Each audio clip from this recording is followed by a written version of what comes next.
संवेदनाओं वेदनाओं नहीं अनुभवी सकता, पण केटलाक सांसदों जबरदस्त अभ्यासु होय छे, एनी नीचेना स्तरे ए लोको साथे जमीनी एनी पकड़ होय छे, संवेदनाओं अनुभवता होय छे ने एनो एक विडियो छे 10 दिवस पहेलानो। पछी आ विषय पर हूँ आऊं छुं, मारी टीम ने कहूं छुं के सौथी पहले सांसदनो विडियो चलावे। 24-25 के आंकड़े बताते हैं कि ऐसी तकरीबन 500 घटनाएं इस देश में ऐसी होती हैं जिनके बच्चे विदेश पढ़ते हैं और जीवन के अंतिम काल में उनके जीवन का सारा सुख चला जाता है और पीड़ांतक मौत उनको अकेलेपन में प्राप्त होती है। सरकार ने एक नियम बनाया था, maintenance and welfare of parents and senior citizen act 2007 में। यह एक्ट करीब करीब एक दंतहीन एक्ट था। माँ बाप अगर कोर्ट में जाकर कहेंगे तब उनको सुविधा मिलेगी। इसलिए मैं आपके माध्यम से माननीय विदेश मंत्री से आग्रह करूंगा, जो लोग विदेश जाते हैं उनसे एक एफिडेविट लिया जाए कि वो विदेश जाने के बाद अपने माँ बाप के अपने आय का एक निश्चित हिस्सा अपने माँ बाप की देखरेख के लिए अवश्य देंगे, माँ बाप के देखरेख के लिए केयर टेकर की नियुक्ति करेंगे, माँ बाप के हेल्थ इंश्योरेंस का प्राविधान करेंगे और कम से कम हफ्ते में एक बार अपने माँ बाप से फोन पर बात जरूर करेंगे। यह भी प्राविधान किया जाना चाहिए कि हर 6 महीने में माँ बाप से एक सर्टिफिकेट लिया जाए, सर्टिफिकेट ऑफ फुलफिल्ड ऑब्लिगेशन, और जो माँ बाप इस प्रकार के ऑब्लिगेशन सर्टिफिकेट्स नहीं देते हैं, भारत सरकार को ऐसे लोगों का पासपोर्ट निरस्त करना चाहिए और उन्हें वापस भारत में बुला लेना चाहिए। मैं आपसे यही आग्रह करता हूं। तो डॉक्टर राधामोहन प्रसाद कही रह्या छे के ए संतानोना पासपोर्ट सरकार जप्त करे, एमने भारत पाछा बोलावे। एवी जे घटना करनालमां बनी, ए वृद्ध डॉक्टर छे जेनो विडियो आज वायरल थयो। 1.5 વર્ષથી એ ડોક્ટરે કપડા નહોતા બદલા, એનો દીકરો અને દીકરી એ ઓસ્ટ્રેલિયામાં સેટલ છે, એમના પત્ની એમને બહુ સમય પહેલા છોડીને અલગ રહી રહ્યા છે। કરનાલના સરકારી મહેકમાને કોઈએ કીધું હશે કે ભાઈ આવું છે ને, આ ડોક્ટર કોઈ મુશ્કેલીમાં લાગે છે, કારણ કે ઘણા બધા સમયથી અમે એમને જોયા નથી। તો એ વિડીયો પણ જે સ્ક્રીન પર ચાલે છે એ છે, કરનાલના એ સરકારી કર્મચારીઓ અધિકારીઓ જઈને ડોક્ટરનું રેસ્ક્યુ કર્યું, જેના દીકરો અને દીકરી ઓસ્ટ્રેલિયામાં સેટલ થઈ ચૂક્યા છે। व्यवसाय आ डॉक्टर है पण हवे कशुं करी शके एम नथी। 1.5 વર્ષથી ए माणसे कपड़ा नहोता बदला, एना घरमां ए बंधियार जीवन जीवता था, जे कंई खावानुं मळे ए खाता था, क्यारेक कंईक बहारथी मंगावीने पण खाई ले। विडियो पण ए वायरल थयो छे, त्यारे ए सांसदनी वात आजे खूब ताजी थई रही छे। ने एक घटना ए आपणा गुजरातमां बनी छे। आपणा गुजरातमां पण 2007 थी वृद्धोना सार संभाळ अने कल्याणनो एक कायदो ए अमलमां छे। सब डिविजनल मेजिस्ट्रेट एटले के एसडीएम जे आपणे त्यां डेप्यूटी कलेक्टर कक्षाना अधिकारी होय छे, एमना वडपणमां एक ट्रिब्युनल बनेली छे। पण गुजरातमां पण ए डेप्यूटी कलेक्टर के एसडीएम ने ए कायदो पळाववानी एटले ए जल्दी न होय, उतावळ ना होय अथवा तमा ना होय, कारण के आ प्रकारना कायदाओमां ज्यां वृद्धोनी मदद करवामां ए बहु कशुं मळतुं नथी। गुजरातमां ए दीवादांडी समान ए अधिकारीओ पण छे। આજે હું ચોટીલાના પ્રાંત અધિકારીને પણ જોડવાનો છું। એસડીએમ તરીકે એમણે હુકમ કર્યો કે જે લોકો એના મા બાપને નહીં સાચવે એ દીકરાઓની સામે અમે અરેસ્ટ વોરંટ કાઢીશું, એને અમારી ટ્રિબ્યુનલમાં બોલાવીશું અને ફરજ પાડીશું કે એ મા બાપને જે કંઈ એના માસિક ભથ્થું આપવું જોઈએ, એમની જરૂરિયાત પ્રમાણે, એમના જીવન પ્રમાણે, એમની રહેણી કહેણી પ્રમાણે એ આપે, જે નહીં આપે એમને અમે અરેસ્ટ વોરંટ પર કાઢીશું। आ कायदो अपना गुजरात में 2007 थी अमली है कि कोई पण वृद्ध माँ बापे एना भरण पोषण माटे ए कोर्ट में जवानी जरूर नहीं। एना तालुका में जे एसडीएम नी कचेरी होय अथवा जिला लेवले जे कचेरी होय त्यां जईने एक मात्र अरजी करे तो एसडीएम नी जवाबदारी है कि एना संतानों ने बोलावे, एने समझावे अने ना समझावे तो ए कायदो लागू करे अने ए संताननी जे मिलकतो छे ए पण माँ बाप पाछी मागी शके ने सरकार पाछी अपावी शके, कायदामां जोगवाई छे। छतां पण जो ए दीकरो के दीकरी मानता नथी एना माँ बापने राखवा माटे तो 3 વર્ષ सुधीनी सजा पण ए संतानोने थई शके एवो कायदो आपणे त्यां छे। ए कायदानुं एक हुकम ए ચોટીલાના प्रांत अधिकारी तरीके, सब डिविजनल मेजिस्ट्रेट तरीके एमणे हुकम कर्यो अने एटले हुं आजे एमने अहींया जोडवानो छुं। मकवाणा साहेब, महामंथનમાં હું તમારું સ્વાગત કરું છું।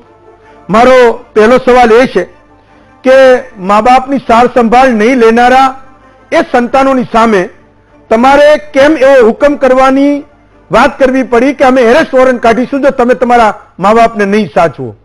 નમસ્કાર હેમંતભાઈ. હવે આ એટલા માટે જરૂર પડી કારણ કે રોજબરોજની અમારી જે ફિલ્ડની વિઝિટ હોય છે જી ગ્રામ્ય સ્તરે, જી તો ત્યારે ઘણા બધા જે માતા પિતા અને સિનિયર સિટીઝનો રજૂઆત કરતા હોય છે કે અમારા દીકરા સંતાન છે એ અમને રાખતા નથી અને જે પણ કોઈ એમને કપડા કે જે પણ કોઈ બેઝિક જે સુવિધાઓ છે આપતા નથી. જી પછી અમારો મુલાકાતનો દિવસ હોય છે અહીંયા, ત્યારે પણ આવી ઘણી રજૂઆતો આવી. જી એટલે મને એક હકીકત મળી કે ખરેખર આ વિસ્તારની અંદર પણ એવા ઘણા સંતાનો કે એવા ઘણા દીકરાઓ છે કે જે પુખ્ત વયના છે અને આ એમની એક સામાજિક જવાબદારી તો છે, જી પણ કાયદામાં પણ જોગવાઈ કરેલી છે કે the maintenance and welfare of parents and senior citizen act 2007, એટલે કે માતા પિતા અને વરિષ્ઠ નાગરિકોના ભરણ પોષણ અને કલ્યાણ બાબતનો અધિનિયમ 2007 છે જી અને સમગ્ર રાજ્યની અંદર એસટીએમને આ ટ્રિબ્યુનલના અધ્યક્ષ જાહેર કરેલા છે. તો જો આવા દીકરાઓ છે કે જે ખરેખર સામાજિક જવાબદારી છે અને એ એમના જો માતા પિતાને અને સિનિયર સિટીઝન હોય છે એમને જો આ જવાબદારી ન નિભાવે, એમને ખાધા ખોરાક ના આપે, કપડા પણ ન પૂરતા લઈ આપે, રહેઠાણ પણ જો ન આપે, તરસોડી દે અને દવાનો જે આ ઉંમરે દવાની પણ જરૂર પડે તો દવાનો ખર્ચો ના આપે, તો એ અપાવવું એ આ ટ્રિબ્યુનલની જવાબદારી છે. અને એટલા માટે જ અમારે આ કહેવું પડ્યું કે અમે અહીંયા અરજી કરો અને અમે આ કેસ ચલાવી અને હુકમ કરીશું અને જો હુકમ મુજબ જો નહીં કરે તો પછી વોરંટ કાઢીશું અને જ્યાં સુધી જે મંથલી ભથ્થું જે આપવાનું એ નહીં આપે ત્યાં સુધી જેલમાં પણ મોકલવામાં આવશે, એવું સેક્શન 5(8) માં પણ જોગવાઈ કરવામાં આવેલી. સર, મારે મા બાપના નામ નથી જાણવા જે તમને અરજી કરે છે, પણ મારે એ સમજવું છે કે શું ખરેખર એ મા બાપના સંતાનો કમાતા હોય છે, સુખી સંપન્ન હોય છે અને એ એના મા બાપને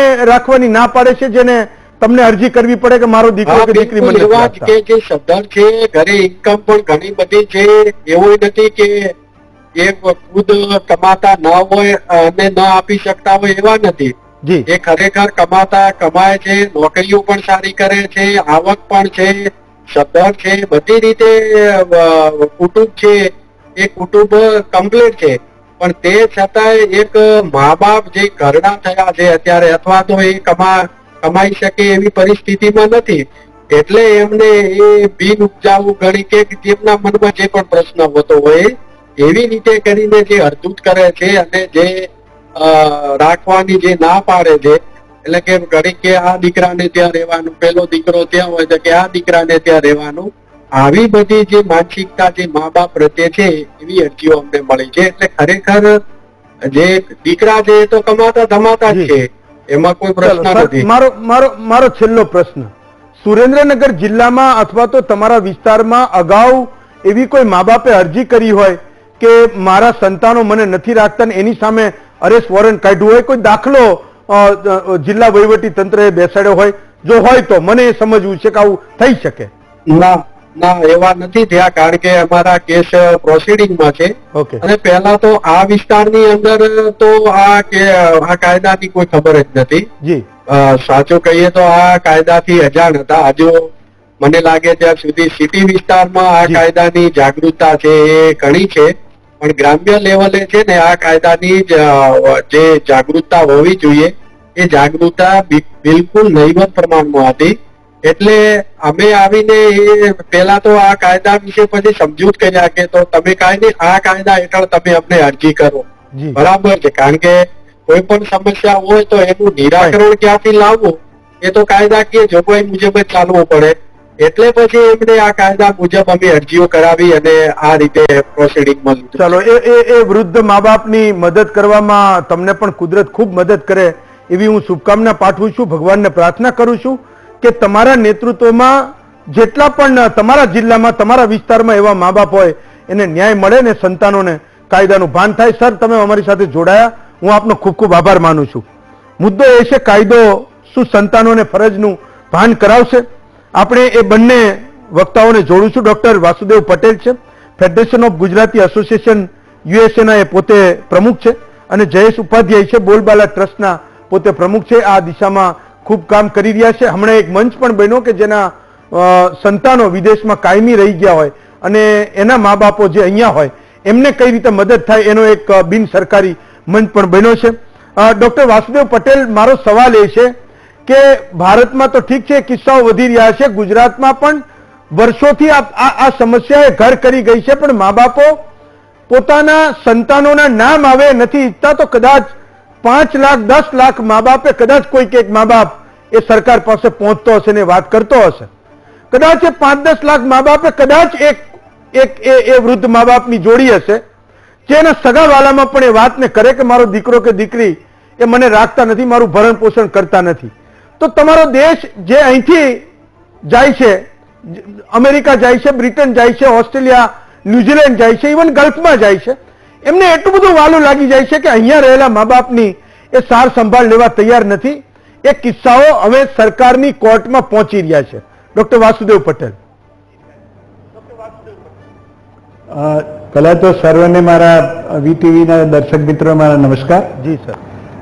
આપે જે વાત કરી એ ખરેખર આંખ ઉઘાડવા માટેની, પર્ટિક્યુલરલી એનઆરઆઈ બાળકોના માતા પિતાઓ માટે ઘણા કિસ્સાઓ અમે જોઈએ છીએ કે અમારા ફેડરેશન નીચે કે કોન્સ્યુલેટ જનરલ ઓફિસ કે એમ્બેસી યુએસની પર્ટિક્યુલરલી સાથે મદદ માટે અમે જ્યારે કામ કરતા હોઈએ છીએ ત્યારે ઘણા આવા કિસ્સા આવે છે કે મા બાપ અહીં જમીન જાગીર કે એમની એફડી વગેરે તોડાઈને છોકરાને લીગલ કે ઇલીગલ બંને કિસ્સા છે યુએસ માટે તો ત્યાં મોકલે છે અને પછી થોડા વખત પછી શરૂમાં થોડું સારું લાગે, થોડું કંઈક વળતર આપતું એવું લાગે, પછી છોકરાઓ એમને ભૂલી જાય છે. જી.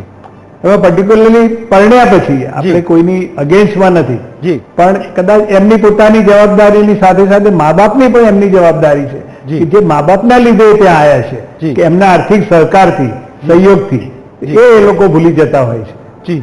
હવે કાયદાકીય રીતે જે ભારતની અંદર તો કદાચ દુનિયામાં એક જ દેશ એવો છે કે આ મેન્ટેનન્સ લો લાગુ કરેલો છે છેલ્લા 8-10 વર્ષથી કે પેરેન્ટ્સને જો બાળકોના નામે કંઈ કરી દીધું હોય ને એમને મદદ કરી હોય ને એ લોકો એમનું ભરણ પોષણના પૈસા ના આપતા તો કોર્ટ અપાવે છે, પણ પરદેશમાં એ કાયદો લાગુ પડતો નથી. એમાં પણ જ્યારે એ બાળકો સિટીઝન થઈ જાય ત્યારે બિલકુલ એ કાયદો લાગુ પડતો નથી. જ્યાં સુધી સિટીઝન થયા ન હોય ત્યાં સુધી તો એ લોકો અહીંની કોર્ટમાં જાય, કોર્ટ હુકમ કરે તો કદાચ એમનો પાસપોર્ટ રિન્યુ ના કરે, જે લોકો ફર્ધર સિટીઝન બીજા દેશની ના મેળવી શકે એ ત્યાં સુધી એને અટકાવી શકાય. પણ એક વખતે જે તે દેશના સિટીઝન થઈ ગયા પછી ભારતનો કાયદો સીધી રીતે લાગુ નથી વળતો. પણ એક વસ્તુ એમાં એ થઈ શકે કે એ લોકોને પાછું ભારત કોઈ પણ કામ માટે આવવું હોય તો ભારત સરકારે કોઈ એલર્ટ મૂક્યો હોય તો એ લોકોને પાછા આવવા માટેના વિઝા ન મળે કે પરમિશન ના મળે, એ રીતે તમે એમને કાયમ માટે પરદેશમાં અટકાવી શકો છો કે જેથી કરીને એ એમના માટે કે એમની અર્ધાંગીના સગાવાલાના કોઈ પણ કારણસર એ ના આવી શકે.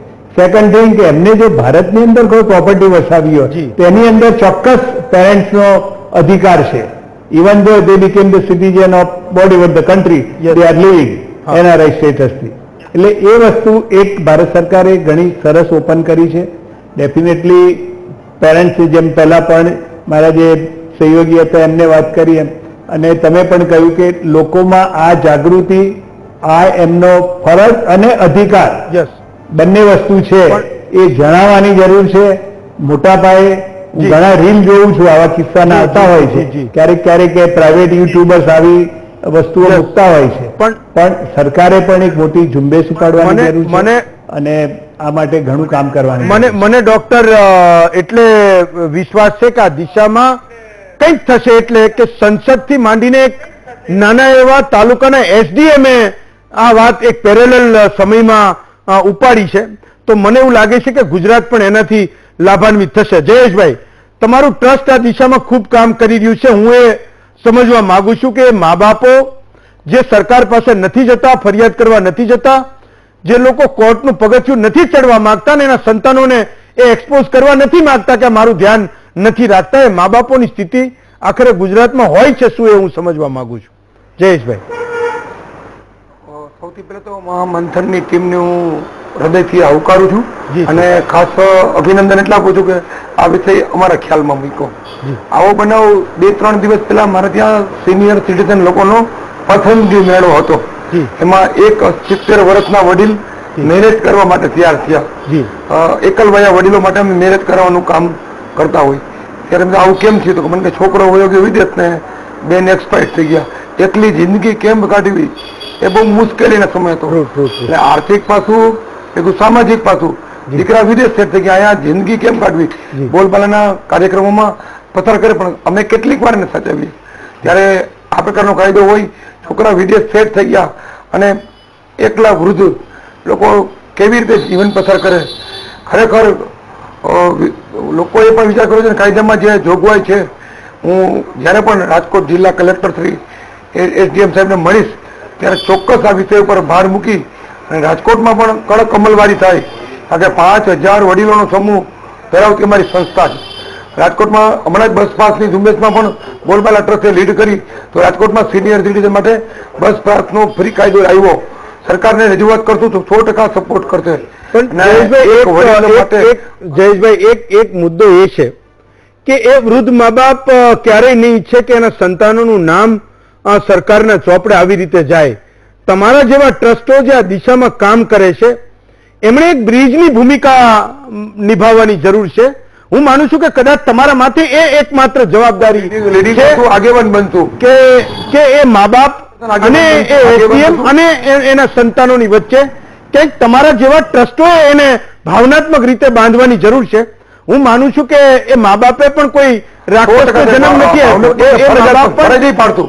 બંને લોકો વિદ્યાર્થીઓને બંને લોકોને ફરજ પાડીને સાહેબ જે દીકરાઓને ફરજ પડતું કે જો આપ આપના મા બાપને માતા પિતા તરીકે નહીં જોવો, આપ તૂટેલું ફર્નિચર માનતો, વધારાના લોકો માનતો તો 100% અમારા જેવા સંસ્થાઓ લીડ કરી અને આપની માટે જે કંઈ અમલ કરાવવું પડશે એના માટે બોલબાલા ટ્રસ્ટ તત્પર રહેશે.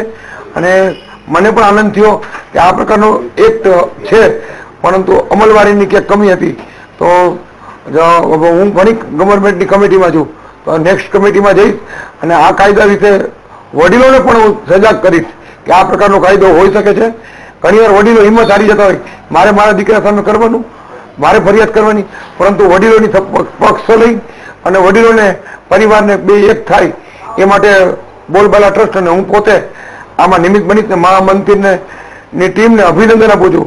એક અનોખો પ્રયાસ, એક અનોખો મુદ્દો રાજકોટ સુધી અમારા સુધી પહોંચાડ્યો અને અમે વડીલોને હૂંફ દેવામાં ચોક્કસ નિમિત્ત બનીશું. સર હું હજુ પણ માનું છું જ્યારે હું આના ઉપર કેટલાક એવા સવાલો પૂછું છું કે જે એ સંતાનોને નહીં સારા લાગે છતાં પણ હું એવું માનું છું કે કાયદાની અમલવારીથી જ જો થઈ જતું હોય તો આપણા ગુજરાતમાં 2007 થી આ કાયદો લાગુ છે ને 20 વર્ષ થવા આવશે. આવનારા વર્ષે 19 વર્ષ સમજો એ કમ્પ્લીટ થઈ ગયા છે. કેટલા મા બાપોને ન્યાય મળ્યો મને ખબર નથી. મુદ્દો એ છે કે કાયદા કરતા પણ ભાવનાત્મક રીતે જો ચર્ચા થાય એ મા બાપ, એના સંતાનો અને સરકારના અધિકારીઓ અને તમારા જેવા લોકો, સેવાભાવી લોકો જે આ કામ કરે છે, આ 4 લોકો 4 પાયા છે મા બાપના લોક કલ્યાણ માટે. તો હું એવું સમજુ છું કે કદાચ કાયદા કરતા પણ એ ભાવનાત્મક રીતે કોઈ ચર્ચાના માધ્યમથી આવા કિસ્સાઓમાં એ મા બાપને કોઈ ધ્યાન રાખનારું મળે, એને ભરણ પોષણ મળે તો કદાચ તમારા પ્રયાસો એ સૌથી વધારે લેખે લાગશે, જે આપણી બધાની સમજણ છે. હું ડોક્ટર વાસુદેવ પટેલ અને જયેશભાઈ બંનેનો ખૂબ ખૂબ આભાર માનું છું. આવતીકાલે ગુજરાતના હિતના વધુ 2 મુદ્દાઓ પર ફરી મળીશું. આજે મને રજા આપશો.